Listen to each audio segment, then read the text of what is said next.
తిరుమల కల్తీ నెయ్యి వ్యవహారంలో అడ్డంగా దొరికేసిన తర్వాత ఈ ఎదవలు మాటలు ఎలా ఉన్నాయంటే ఇంకా వక్రీకరించి మా హయాంలో మా జగన్మోహన్ రెడ్డి ఎలాంటి అవినీతి చేయలేదు, ఎలాంటి పాపమో చేయలేదు, మా మీద దుష్ప్రచారం చేస్తున్నారు, మేము సచ్చీలుమి, సిబిఐ ఇచ్చిన రిపోర్ట్లో మేము ఎలాంటి అవినీతి చేయలేదు, ఎక్కడా కూడా కల్తీ నెయ్యి వాడలేదని చెప్పేసి మాకు క్లీన్ చిట్ ఇచ్చేసారని చెప్పేసి వాగుతున్నారు.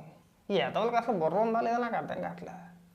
ఆ రిపోర్ట్లో చాలా స్పష్టంగా ఉంది, ఎక్కడ నెయ్యే వాడలేదురా నాయన, అదంతా కూడా కెమికల్స్ లేదంటే పామాయిల్ కలిపిన ఒక మిశ్రమం లాంటిది, అది అందులో ఇంకా చాలా వాడి ఉంటారు, అదొక్కటే కాదని చెప్పేసి అంత స్పష్టంగా చెప్తుంటే ఈ అడ్డగోలు వాదన. పైగా సాక్షిలో ఈ కారుమూరి వెంకటరెడ్డి గారు మాట్లాడితే పుట్టగోలు గురించి వెళ్ళిపోతాడు. ఎవడ పుట్టక ఏంటి అనేది అందరికీ తెలిసిందే, మేము కూడా మాట్లాడగలుగుతాం. మీకు దమ్ము ఉంటే సిబిఐ ఇచ్చిన రిపోర్ట్ని చేతిలో పట్టుకొని పేజీ టు పేజీ చదువుతూ దాని అర్థం చెప్పండి.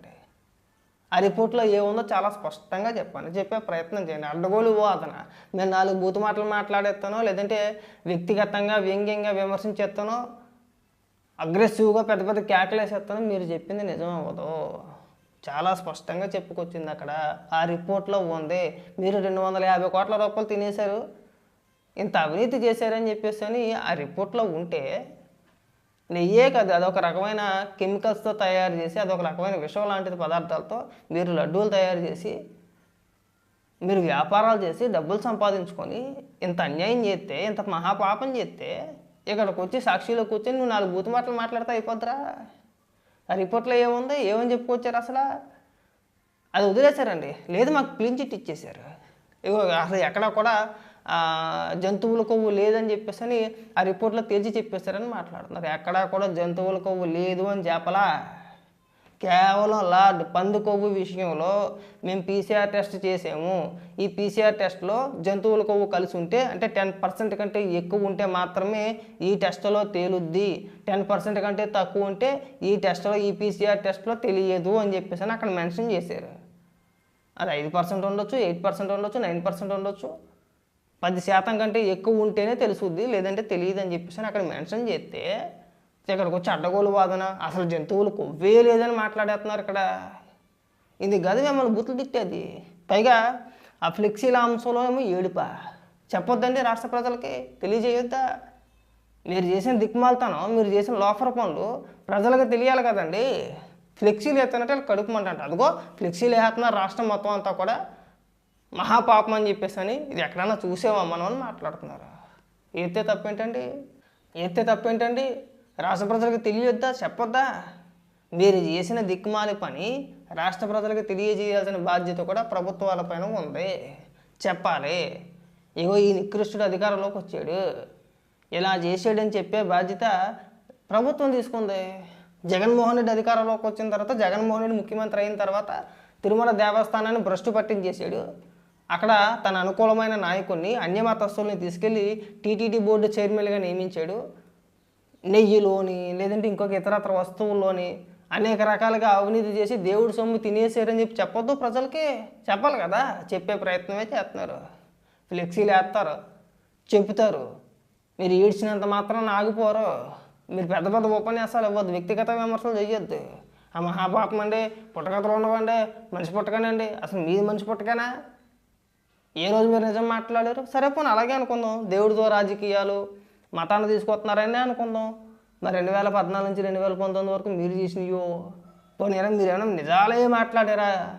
ఒకటి కాదు, 2 కాదు కదా, అందరికీ తెలిసిన విషయాలే మాట్లాడతాం. పోనీ బాబాయ్ గొడ్లపాటు అన్నారు, చంద్రబాబు నాయుడు గారి చేతులు కత్తెట్టారు, అది అబద్ధం అని తేలిపోయింది. మీది మంచి పుట్ట కాదు కదా. పిగ్గిడేమని అన్నారు, చంద్రబాబు నాయుడు గారు ఇంట్లో ఉందన్నారు, లోకేష్ గారు ఇంట్లో ఉందన్నారు, బ్రహ్మణి గారు వేసుకున్నారని కూడా మాట్లాడారు. తేల్చారా మరి? అది అబద్ధం అని తేలిపోయింది కదా. మీది మంచి పుట్ట కాదు, జగన్మోహన్ రెడ్డి మంచి పుట్ట కాదు. కోడికత్త అన్నాడు, నా మీద హత్యాయత్న ప్రయత్నం అన్నాడు, నన్ను చంపేయబోతున్నారని చెప్పేసి అని మాట్లాడారు. మీరు కూడా మాట్లాడారు. తీరా చూస్తే ఆ కేసులో తేలింది లేదు, చేసింది లేదు. ఇవాళ కూడా జగన్మోహన్ రెడ్డి కోర్టుకి రమ్మంటే ముఖ్యమంత్రిగా ఉన్న 5 ఏళ్ళు కోర్టుకు కూడా వెళ్ళాలా. చివరికి ఆ కోడికత్త నిందితుడు ఎవడైతే ఉన్నాడో వాడికి బెయిల్ వచ్చింది. వాళ్ళు చాలా స్పష్టంగా చెప్పుకొచ్చారు, దీని వెనకాల ఎవరో లేరని చెప్పేసి అని. ఆ రోజు మీరు రాజకీయంగా వాడుకున్నారు, అది ఆ రోజు కావాలని చేయించుకున్నారు, ఇంకోటి తర్వాత సంగతి అది. ఆ రోజు మీరు మాట్లాడింది అబద్ధం అంటే ఏంటి? జగన్మోహన్ రెడ్డి మనిషి పుట్టక పుట్టలేదు కదా, దున్నపోతు పుట్టకనా? సిగ్గుండాలరా బాబు మీరు మాట్లాడడానికి. చేసేవన్నీ పచ్చి అబద్ధం, అంటే మీరు మాట్లాడే ప్రతి మాట పచ్చి అబద్ధమే. పైగా ఎదుటోడికి మీరు 10 మందికి ఉపన్యాసాలు చెప్తా ఉంటే మాకు దేంతో నవ్వాలో మాకు అర్థం కావట్లా. ముందు దాని గురించి ఒక క్లారిటీ ఇవ్వండి. ఇవాళ మీరు చెప్పేది నిజమని చెప్పేసి నేను అన్నాను. అసలు మీ మాటల్లో ఎక్కడా కూడా 1% కూడా నిజం లేదు. మీరు చేసిన కోడికత్తి ఆరోపణ ఎంత నిజమో ఇది అంతే. తెలిపోలేదా? పింక్ డైమండ్ అబద్ధం, కోడికత్తి అబద్ధం, బాబాయ్ గొడ్డలపోటు అబద్ధం, చంద్రబాబు నాయుడు గారు 6,17,000 కోట్ల రూపాయలు అవినీతి చేశాడు, నేను పుస్తకం వేశాను అన్నది అబద్ధం. ఇవాళ మీరు మాట్లాడేది కూడా అబద్ధమే. ఇవాళ మీరు వచ్చి చెప్పుకోతున్నారు కదా, గతంలో కూడా మేము చూసాం ఇలాగే. ఆ రోజు మీరు ఏం చేశారో, ఆ రోజు మీరు ఏం మాట్లాడారు, ఆ మాటల్ని ఖచ్చితంగా ఇవన్నీ కూడా మేము చెప్పేవన్నీ కూడా 100% నిజమని మాట్లాడిన మీరు 5 ఏళ్ళు అధికారంలో ఉండి దేనిపైన కూడా ఇగో మేము మాట్లాడింది నిజమని చెప్పి నిరూపించలేకపోయారు కదా. అవి అబద్ధాలే కదా. ఆ రోజు కూడా ఇలాగే మాట్లాడారు, చాలా గట్టిగా మాట్లాడారు.